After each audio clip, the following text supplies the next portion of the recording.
This is the Dollemore Daily, and I'm Jesse Dollemore.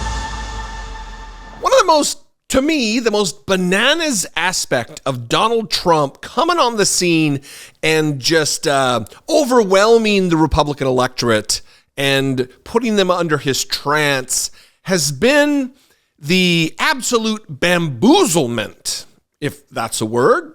Likely not, but that's okay. You know what I'm talking about.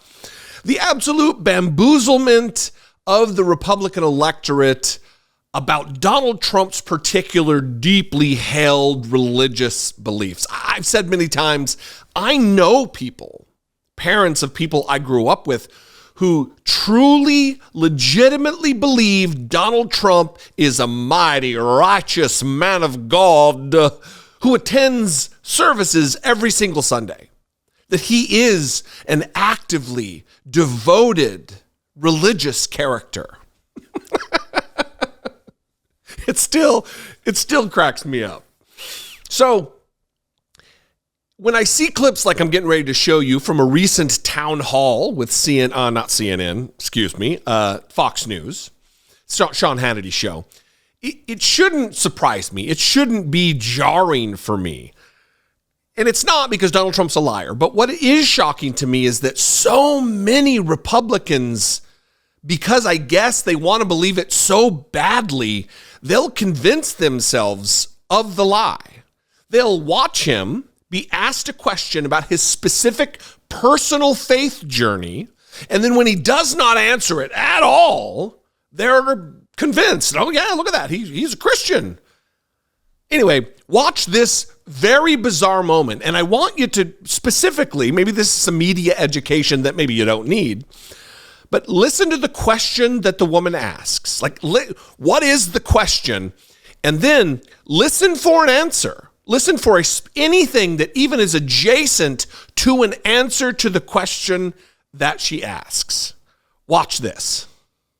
My question is, how has your faith grown since you decided in 2015 to run for president?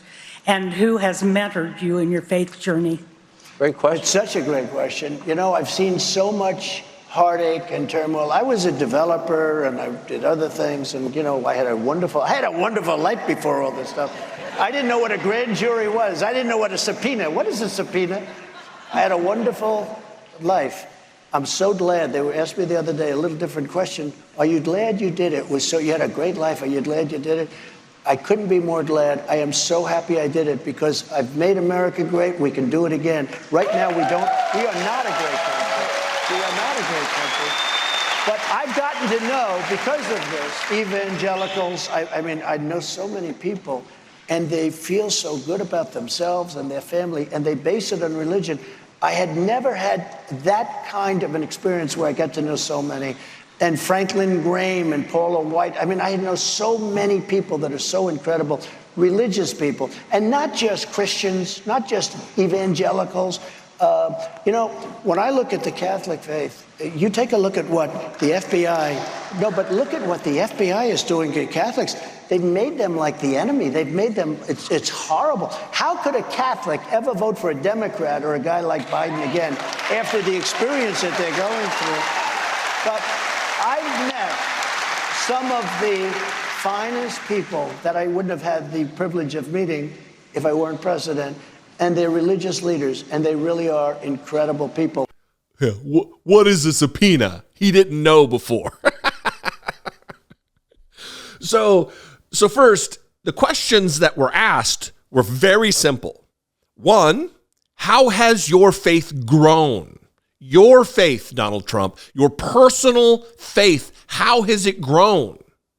Two, who has mentored you in this journey? Neither one of which was answered even adjacently. Not even a sideways attempt. Instead, what Donald Trump did is ask his own question. Well, when I started, I ran for president and blah, blah, blah, blah, blah, blah. I've been asked this question a lot, which was, are you happy you did it? And then he answers the question, but he kind of tells on himself. And by me, kind of, I mean, he fully tells on himself in his answer because he says, I've gotten to know a lot of religious people. Some of the finest people that I only had the occasion to meet because I was president and because of my, ostensibly, my lies about my religious affiliations. But if he was super religious, he would have already known super religious people.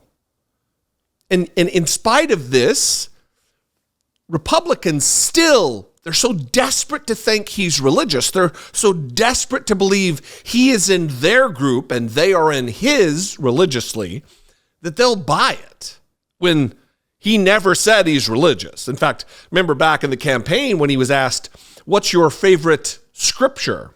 Oh, that's just too personal. I can't. They're all just so special. I can't name one. Well, all right, which book of the Bible? No, I can't do it. Okay, which testament of the Bible? Can't do it.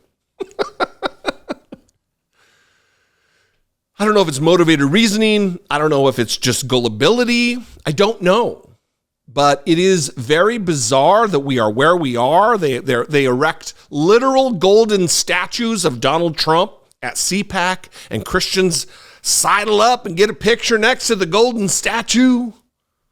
They want to believe so desperately that he is a man of faith, that he has any understanding whatsoever. Remember 2 Corinthians.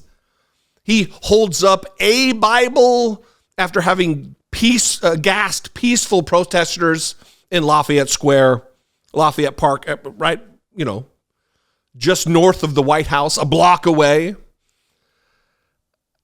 It's gross. It's blasphemy. It is a bastardization of the Christian religion, as I understand it, having grown up in a right-wing radical household, in a faith tradition that adhered to Christian nationalist principles. I don't get it. I mean, I'm no longer there, obviously, but I don't get it. I don't get it that a crowd of people claps wildly and doesn't ask themselves probing questions about whether or not he answered the question, whether or not he's telling the truth about his faith. And hopefully me talking about it constantly, me bringing it up again and again and again and again as these moments arise, will help to cull the numbers. It'll help some evaporation of support for Donald Trump. Anyway, what do you think about this? I'd love to know. You can leave a comment below. You can also call and leave me a voicemail, 714-576-4054. Of course, you can email me, absolutely, as always, daily at dollemore.com. If you appreciate what I do, because I bring you value.